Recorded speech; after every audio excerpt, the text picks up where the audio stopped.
रान साहब बहुत शुक्रिया। 3-4 दिनों से काफ़ी कोशिशें आपने की मौलाना को मनाने की। वज़ीर आज़म साहब गए, जरदारी साहब गए, बिलावल साहब गए, लेकिन उसके बावजूद भी कौमी असम्बली के सेशन पर सेशन आप बुलवाते रहे, मुलतवी करवाते रहे, ना किसी से मुसवदा पेपर वगैरह शेयर हुआ। हुकूमत की तैयारी पूरी नहीं लग रही थी या इस मामले में मौलाना हद से ज़्यादा अपने मौक़िफ़ पर डटे रहे? मौलाना की तरफ से भी कोई ऐसी सख्ती या हठधर्मी वाली बात ना है, ना की जा सकती है। और गवर्नमेंट भी कोई ऐसी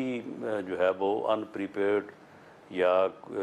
तैयारी के बग़ैर नहीं थी।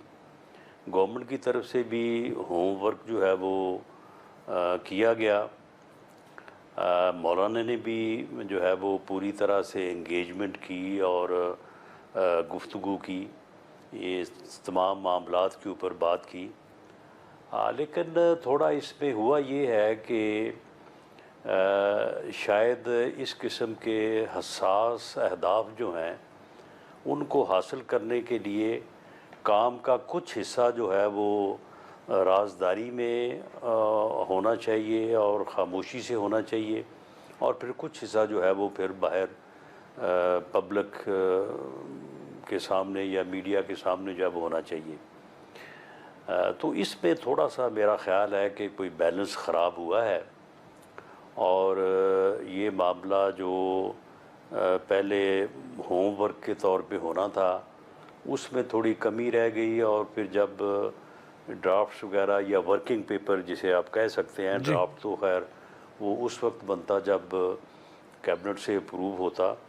तो उसके ऊपर जो काम है वो शुरू जब हुआ और साथ ही पार्लियामेंट का इजलास जो है वो बुला लिया गया, जिसकी वजह से फिर टाइम कंस्ट्रेंट बनी कि जी आज होगा, आज नहीं हुआ तो सुबह हो जाएगा। तो इस वजह से जो है ये मामला फिर थोड़ा जो है वो आप ये समझ लें कि ज़्यादा जो है वो हाइप भी क्रिएट हुई, और फिर पार्लियामेंट मेंबर्स को भी, जिनको सारा दिन एक दिन इंतज़ार करना पड़ा, उससे पहले भी 2 दिन इंतज़ार करना पड़ा, तो इस वजह से जो है ना वो सूरत हाल थोड़ी सी तकलीफ़ दे हुई है। ये सूरत सामने आ गई है, और इसमें अब बड़ा अहम किरदार है तमाम लीडरशिप्स का, जिसमें PMLN की लीडरशिप, वज़ीर आज़म की अपनी ज़ात, उसके बाद फिर पीपल्स पार्टी, फिर मौलाना या JUI या दूसरी जमातें, बल्कि अब तो PTI भी क्योंकि उस खुसूसी कमेटी में शामिल है। तो इससे उम्मीद है कि कोई बहुत बेहतर सूरत जो है वो